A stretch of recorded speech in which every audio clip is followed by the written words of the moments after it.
एक बार अकबर और बीरबल शिकार पे जा रहे होते हैं और अकबर गांव उठा कर जाता है तलवार निकालते थे। वो बौखला जाता है, चीखने चिल्लाने लग जाता है, कहता सिपाहियों जल्दी जाओ, जाकर के वैद को बुला करके लाओ, देखो मेरा अंगूठा कट गया, देखो मेरी क्या हालत हो गई।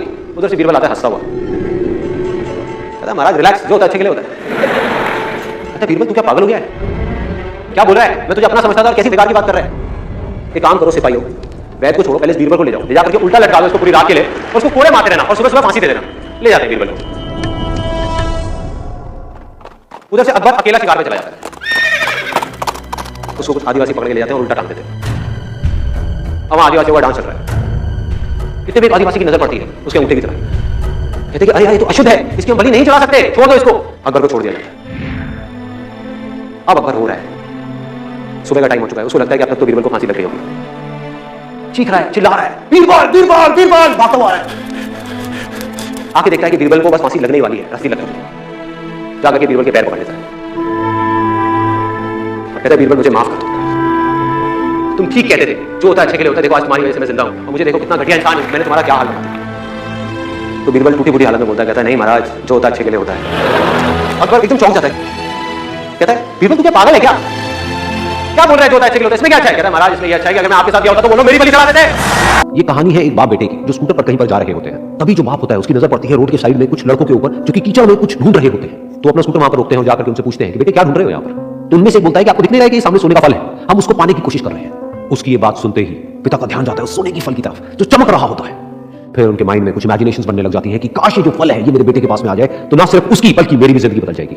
तो बिना सोचे समझे अपने बेटे को धक्का मार देते हैं उसकी कीचड़ में और बोलते हैं कि तुझे किसी भी कीमत पर वो फल लेकर के आना है। लेकिन बेटे को वो फल नहीं चाहिए होता, उसके अपने कुछ और ही सपने होते हैं। वो बहुत कोशिश करता है अपने पिता को ये समझाने की कि मेरी खुशी इस फल में नहीं है, मेरी खुशी कहीं और है, मेरे सपने कुछ और है। लेकिन उसके पिता उसकी एक नहीं सुनते हैं। वो उसको धक्का मारते हैं उसकी कीचड़ में और बोलते हैं कि मैं तुझसे पूछ नहीं रहा हूं, तुझे बता रहा हूं कि तुझे वो लेकर के आना है। तो बेटा भी अपने बाप के सपने को सच करने के लिए अपनी पूरी जान लगा देता है और पूरी कोशिश करता है कि किसी तरीके से उस फल का फल उसके हाथ में आ जाए। लेकिन जैसे जैसे वो हाथ पैर मारता है उस फल को पकड़ने के लिए वो और नीचे धंसने लग जाता है और फिर जाकर के उसको समझ आता है कि कीचड़ नहीं है, ये दलदल है। वो चीखता है, चिल्लाता है, अपने पिता को आवाज लगाता है, लेकिन उसके पिता उसकी एक नहीं सुनते। बोलते हैं कि बहाने मत बना, और भी लोग हैं वहां पर जो कर रहे हैं, तो जब वो कर सकते तो तू क्यों नहीं कर सकता। तो एक बार वो फिर से कोशिश करता है और अपनी पूरी जान लगा देता है, लेकिन उसके बाद भी उसके हाथ में कुछ नहीं आता है और वो धीरे धीरे नीचे धंसता चला जाता है और मर जाता है। तब जाकर के उसके पिता को एहसास होता है कि उससे कितनी बड़ी गलती हो गई। वो वहीं बैठ करके रो रहा होता है, चीख रहा होता है, चिल्ला रहा होता है। तभी वहां पर एक साधु आता है और वो साधु उस आदमी से पूछता है कि तुम क्यों रो रहे हो। फिर वो आदमी उस सोने के फल की तरफ इशारा करते हुए उस साधु को अपनी पूरी बात बताता है और बोलता है कि इसमें मेरी क्या गलती है, मैंने तो जो कुछ भी किया अपने बेटे की खुशी के लिए किया। तो वो साधु उस फल को ध्यान से देखता है और उस आदमी को कहता है जिस सोने के फल की वजह से तुमने अपने बेटे को गवा दिया, कम से कम एक बार ध्यान से उसकी तरफ देखा तो होता कि वहां पर कोई फल है भी या नहीं। ये सुन करके उस आदमी को गुस्सा आया और उसने कहा कि सामने तो दिख रहा है फल, आपको नहीं दिख रहा क्या। तब वो साधु उस कीचड़ के ऊपर एक पेड़ होता है जिसकी तरफ इशारा करते हुए बोलते हैं कि वो जिसे तुम देख रहे हो उस फल की परछाई है, असली फल वहां पर उस पेड़ के ऊपर है। फिर वो साधु उस आदमी को बोला कि अपने बेटे को जबरदस्ती धक्का देने की बजाय और उसको बताने की बजाय कि तेरी खुशी किसमें है, अगर तुमने उससे पूछा होता कि बेटा तू बता तू क्या करना चाहता है और तेरी खुशी किसमें है, तो ना सिर्फ तुम्हारा बेटा जिंदा होता बल्कि हो सकता है कि उसके हाथ में वो असली सोने का फल भी होता। ये कहानी है दो दोस्तों की और उनकी दोस्ती की शुरुआत हुई थी अभी कुछ दिन पहले हॉस्पिटल के कमरे से जहां पर वो दोनों एडमिट थे। तो दोनों में से जो एक था उसको भी कुछ दिन पहले एक पैरालिसिस का अटैक आया था जिसकी वजह से गर्दन के नीचे की उसकी पूरी बॉडी पैरालाइज हो गई थी और वो अपनी उंगली तक नहीं हिला सकता था। और पूरे दिन जो भी नर्स उसके पास में आती वो उसको एक ही बात कहता कि मुझे कोई ऐसा इंजेक्शन दे दो जिससे कि मैं मर जाऊं, अब मैं और जीना नहीं चाहता, ऐसी जिंदगी का मैं क्या करूं। तो उसका जो दोस्त था उस कमरे में, क्योंकि वो चल फिर सकता था, तो रोज सुबह और रोज शाम को उस कमरे में खिड़की थी उसके पास में जाकर के खड़ा हो जाता और अपने दोस्त को बताता कि उस खिड़की के बाहर क्या चल रहा है। बिल्कुल नीला आसमान है, सफेद बादल है, हल्की हल्की हवा चल रही है और कुछ पंछी उड़ रहे हैं। एक बहुत ही सुंदर बीच है जहां पर कुछ बच्चे मिट्टी के घरौंदे बना रहे हैं। कुछ लोग हैं जो वहां पर बैठे हुए बस समुद्र की लहरों को देख रहे हैं।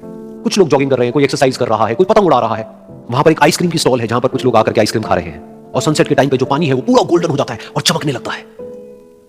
तो शुरू में तो जब उसने वो सब बताना शुरू किया तो उसके दोस्त के ऊपर ज्यादा असर नहीं हुआ, लेकिन धीरे धीरे उसके अंदर जीने की चाह जागने लगी। अब वो सुबह का इंतजार करने लगा कि जल्दी से सुबह हो और मेरा दोस्त मुझे बताए कि आज यहां पर क्या हो रहा है। कुछ दिन तक ऐसे ही चलता रहा। फिर एक दिन जब वो सुबह उठा तो उसने देखा कि सामने वाला बेड खाली है। फिर उसने नर्स को बुलाया और उससे पूछा कि क्या वो डिस्चार्ज हो गया है। तो नर्स ने कहा कि आपको तो उन्होंने बताया होगा, उनके पास कुछ ही दिन बाकी थे और कल रात को ही उनकी डेथ हो गई है। ये सुन करके उसके अंदर की उम्मीद पूरी तरह से टूट गई, क्योंकि सिर्फ उसका दोस्त ही था जिसने उसको बाहर की दुनिया से जोड़ा हुआ था, जिसकी वजह से वो जान पाता था कि बाहर क्या हो रहा है और ये दुनिया कितनी खूबसूरत है। तो कुछ दिन तक तो वो रोता रहा, उसने जीने की चाह छोड़ दी। लेकिन दूसरी ही तरफ से उसके अंदर कहीं ना कहीं एक नई चाह पैदा हुई कि काश मरने से पहले एक बार मैं खुद अपनी आंखों से देखूं इस खिड़की के बाहर कि दुनिया कैसी है। जैसे जैसे उसकी ये चाह बढ़ने लगी उसको अपने अंदर एक अजीब सी एनर्जी महसूस होने लगी। और फिर एक दिन उसने अपनी पूरी ताकत लगा दी और किसी तरीके से वो बेड से नीचे गिरा और पकड़ पकड़ करके किसी तरह से उस खिड़की तक पहुंचा। फिर उस खिड़की को पकड़ करके वो खड़ा हुआ और खिड़की के बाहर देख लिया। लेकिन खिड़की के बाहर देखते ही वो गुस्से से भर गया। उसने जोर से नर्स को आवाज लगाई और जैसे ही नर्स आई उसने नर्स से पूछा, ये तुमने क्या किया? ये खिड़की के बाहर काली दीवार क्यों खड़ी कर दी? तो नर्स को समझ नहीं आया वो क्या बोल रहा है। वो बोली कि मुझे 5 साल हो गए यहाँ पर, जब से मैं आई हूं तब से तो ये काली दीवार यहाँ पर है। तब जाकर के उसको समझ आया कि उसका वो दोस्त उससे झूठ बोल रहा था। और उसने नर्स से पूछा, अगर ये काली दीवार पिछले 5 साल से यहाँ पर है तो मेरे दोस्त ने मुझसे झूठ क्यों कहा?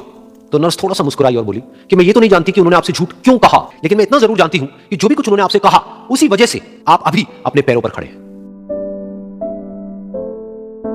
तो इस कहानी से हमको यह सीखने को मिलता है कि जो हमारे शब्द हैं, जो हमारे वर्ड्स हैं, जो हम अपने मुंह से बाहर निकालते हैं, उसमें इतनी पावर है जिसकी कोई हद नहीं है। वो किसी आदमी को गिरा भी सकते हैं और उसको उठा भी सकते हैं। तो अब आपके ऊपर है कि आप अपनी इस पावर को यूज करते हो या मिस यूज करते हो। एक बार की बात है, कुछ साइंटिस्ट ने मिलकर के एक बहुत ही इंटरेस्टिंग एक्सपेरिमेंट किया। उन्होंने क्या किया कि एक बहुत बड़ा सा पिंजरा लिया, उसके अंदर 5 बंदरों को रख दिया और वहां पर एक सीढ़ी लगा दी। उस सीढ़ी के टॉप पर कुछ केले रख दिए। फिर उन साइंटिस्ट ने क्या किया कि जैसे ही कोई भी बंदर उस सीढ़ी पर चढ़ता केलों तक पहुंचने के लिए, तो ऊपर से ठंडे पानी की बारिश करने लग जाती। तो जैसे ही वो ठंडा पानी गिरता उस बंदर के ऊपर जो कि सीढ़ी पर चढ़ रहा था, वो फटाफट से नीचे आता तो पानी बंद हो जाता। फिर दोबारा से कोई और बंदर उस सीढ़ी पर चढ़ता उन केलों तक पहुंचने के लिए, दोबारा से यही होता। दोबारा से ऊपर से ठंडे पानी की बारिश होती, वो बंदर जैसे नीचे आता दोबारा से बारिश बंद हो जाती। तो बंदरों ने इसका मतलब ये निकाला कि जैसे ही कोई भी सीढ़ी पर चढ़ता है तो ऊपर से ठंडा पानी गिरता है। फिर उसके बाद में जैसे ही कोई भी बंदर उस सीढ़ी पर चढ़ने की कोशिश भी करता तो बाकी के बंदर सब इकट्ठे होकर के उसको पकड़ते, उसको मारते, उसको पीटते और उसको नीचे गिरा देते। फिर दोबारा कोई कोशिश करता, दोबारा उसके साथ भी ऐसा ही होता। फिर उन साइंटिस्ट ने क्या किया कि उन 5 बंदरों में से एक बंदर को उस पिंजरे में से निकाला और उसी जगह एक नए बंदर को उस पिंजरे के अंदर डाल दिया। अब उस बंदर को नहीं पता था कि यहां पर क्या खेल चल रहा है। उसको जैसे ही सीढ़ी के ऊपर वो केले नजर आए, वो फटाफट से उस सीढ़ी के ऊपर चढ़ने लगा। अब की बार साइंटिस्ट ने कोई बारिश नहीं करी, लेकिन फिर भी जो बाकी के बंदर थे उन्होंने इसको पकड़ा, सीढ़ी से नीचे उतारा और मारते पीटने लगे। इस बंदर को समझ नहीं आया कि मेरे को क्यों मारा जा रहा है, तो उसने दोबारा कोशिश करी। जैसे उसने दोबारा कोशिश करी, दोबारा से उन 4 बंदरों ने वही किया। तो अब इस नए बंदर के दिमाग में क्या बैठ गया कि सीढ़ी पर चढ़ना मना है, अगर सीढ़ी पर चढ़ते हैं तो मार पड़ती है। उस सीढ़ी पर चढ़ना क्यों मना है और क्यों मार पड़ती है वो उसको नहीं पता था, बट उसके दिमाग में बैठ गया कि इस सीढ़ी पर नहीं चढ़ना है, ना किसी को चढ़ने देना है। फिर दोबारा से उन साइंटिस्ट ने क्या किया कि जो पुराने 4 बंदर थे उसमें से एक बंदर को निकाला और एक नए बंदर को उसी जगह पर डाल दिया। अब इस नए बंदर ने भी वही किया जो इससे पहले वाले ने किया था, यानी कि वो भागता हुआ गया, उस सीढ़ी के ऊपर चढ़ने की कोशिश करी, उन केलों तक पहुंचने की कोशिश करी, बाकी 4 इकट्ठे हो गए और उन्होंने उसको मारा पीटा, सीढ़ी से नीचे गिरा दिया। उसको कुछ समझ नहीं आया, उसने दोबारा कोशिश करी, दोबारा उसके साथ यही हुआ और अब इस बंदर के दिमाग में भी यही बैठ गया कि सीढ़ी पर चढ़ना मना है और सीढ़ी पर चढ़ने से मार पड़ती है। फिर साइंटिस्ट ने एक एक करके जो पुराने 3 बंदर बचे हुए थे उसमें से भी एक एक करके उन बंदरों को निकाला और उनकी जगह पर 3 नए बंदर आ गए। अब ये 5 बंदर नए थे और किसी को भी ये नहीं पता था कि उस सीढ़ी पर चढ़ना मना क्यों है, लेकिन उन सबके दिमाग में बैठा हुआ था इस सीढ़ी पर चढ़ने से मार पड़ती है। तो कोई भी कोशिश नहीं कर रहा था, जबकि अब कोई ठंडे पानी की बारिश भी नहीं हो रही थी। वो चाहते तो आराम से सीढ़ी पर चढ़ते, केले तोड़ते और आपस में बांट करके खा लेते। बिल्कुल ऐसा ही हम लोगों के साथ भी होता है, यानी कि इंसानों के साथ भी होता है। हजारों साल पहले कोई प्रथा बनी होती है, कोई रीति रिवाज होता है जिसके पीछे कोई ना कोई वजह होती है, लेकिन वो वजह खत्म होने के बाद भी वो प्रथा चलती रहती है, वो रीति रिवाज चलते ही रहते हैं। किसी में इतनी हिम्मत नहीं होती है पूछने की कि हम क्या कर रहे हैं, क्यों कर रहे हैं, बस सबको ये पता होता है कि ऐसा ही होता है। तो वो एक्सपेरिमेंट जिसके बारे में अभी मैंने आप लोगों को बताया, यानी कि वो बंदरों का एक्सपेरिमेंट, उसमें तो बेचारे बंदर हैं, जानवर हैं, उनको नहीं पता है कि क्वेश्चन कैसे पूछते हैं। लेकिन अगर हम इंसान होने के बावजूद भी क्वेश्चन ना करें तो हमारे में और जानवरों में क्या फर्क है? सोचिए, एक बार की बात है, एक बहुत बड़ी आर्ट गैलरी ने कॉन्टेस्ट डिक्लेयर किया। उसमें उन्होंने अनाउंस किया कि जो भी पेंटर पीस को डिपिक्ट करने वाली वर्ल्ड की सबसे अच्छी पेंटिंग बनाएगा उसको $10 मिलियन का इनाम मिलेगा। यह बात पूरी दुनिया में फैल गई और पूरी दुनिया से हजारों पेंटर्स ने अपनी अपनी पेंटिंग भेजी उस कॉन्टेस्ट में पार्टिसिपेट करने के लिए। उन हजारों पेंटिंग्स में से जो इस कॉन्टेस्ट के जजेस थे उन्होंने फाइनली 100 पेंटिंग्स को शॉर्टलिस्ट किया और उन 100 पेंटिंग्स की एक एग्जीबिशन लगाई। उस एग्जीबिशन में इन सारे पेंटर्स को तो इनवाइट किया ही किया, साथ ही साथ मीडिया वाले भी बैठे हुए थे और मीडिया वालों के साथ हजारों लोगों की भीड़ भी जमा थी, क्योंकि प्राइस अमाउंट इतना बड़ा था। तो सबका इंटरेस्ट था ये जानने में कि कौन जीतेगा, कि वो पेंटिंग कैसी होगी और कौन वो पेंटर होगा जिसको इतना बड़ा अमाउंट मिलेगा। फाइनली वो दिन आ ही गया। वहां पर सारी ही पेंटिंग्स देखने लायक थी और एक से बढ़कर एक थी। उसमें से कुछ पेंटिंग्स थी जहां पर सबसे ज्यादा भीड़ थी।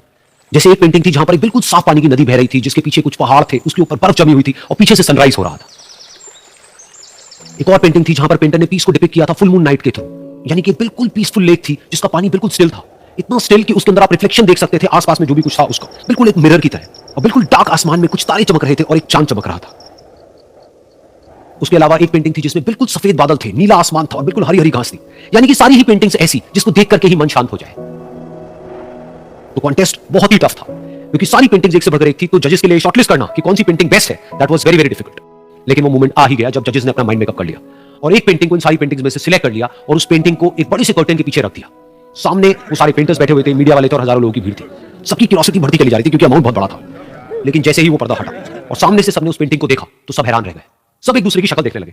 किसी को कुछ समझ नहीं आ रहा था कि एक्चुअल में हो क्या रहा है, क्योंकि वो पेंटिंग जो वहां पर दिख रही थी वो दूर दूर तक शांति को डिपिक्ट नहीं कर रही थी। तो सबको लगा कि शायद उस आर्ट गैलरी से कोई गलती हुई है या जजेस से कोई गलती हुई है और किसी गलत पेंटिंग को वहां पर रख दिया है। तो कुछ पेंटर्स एक साथ गए, जाकर के उस आर्ट गैलरी के ओनर से मिले और जाकर के उससे पूछा कि क्या ये कोई गलती है, गलती से कहीं कोई गलत पेंटिंग तो आपने वहां पे नहीं रख दी है। तो आर्ट गैलरी वाला थोड़ा सा मुस्कुराया और बोला नहीं, ये पेंटिंग बिल्कुल ठीक है, जजेस ने इसी पेंटिंग को सिलेक्ट किया है और यही पेंटिंग आज की विनर है। सारे पेंटर्स ये जवाब सुनकर के गुस्से से भर गए और सबने मिलकर के रिवोल्ट कर दिया और ये देख करके सारे मीडिया वाले अपनी अपनी जगह से खड़े हुए और भागते हुए गए उस आर्ट गैलरी के ओनर के पास में और अपने अपने माइक उनके मुंह के आगे कर दिए। तो अगेन वो आर्ट गैलरी का जो ओनर था वो हल्का सा मुस्कुराया और उसने कहा कि मुझे कुछ बोलने से पहले एक बार इस पेंटिंग को आप लोग ध्यान से देखिए। थोड़ा पास से देखिए, शायद आपको कुछ ऐसा नजर आए जो दूर से नजर नहीं आ रहा है, क्योंकि आप सबने एक चीज तो देख ली कि इस पेंटिंग में आंधी है, तूफान है, चारों तरफ सब कुछ तहस नहस हो रहा है, आसमान में बिजली कड़क रही है, काले बादल है, ये सब तो आपने देख लिया। लेकिन एक चीज नहीं देखी कि इस पेंटिंग में एक घर भी है। उस घर में एक छोटी सी खिड़की है जहां पर एक आदमी खड़ा हुआ है।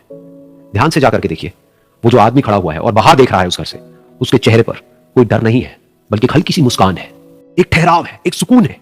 और यही है शांति का असली मतलब। यानी कि शांति का मतलब यह नहीं है कि हमारे बाहर सब कुछ शांत है और फिर हम शांत हैं, क्योंकि वो टेम्पररी है। असली शांति का मतलब यह है कि हमारे बाहर चाहे जो कुछ भी हो रहा हो, हम अंदर से पूरी तरह से शांत हैं, हमारा मन शांत है। क्योंकि जिसका मन शांत नहीं है, उसको चाहे आप कितनी भी सुंदर से सुंदर जगह पर ले जाकर के बिठा दो, वो वहां पर भी जाकर के दुखी ही रहेगा। लेकिन दूसरी तरफ से जिसका मन शांत है, उसके बाहर चाहे कुछ भी हो रहा हो, चाहे मौसम कैसा भी हो, चाहे उसके आसपास में सब कुछ तहस नहस हो रहा हो, तूफान हो, लेकिन वो अंदर से बिल्कुल शांत रहेगा। और यही है शांति का असली मतलब।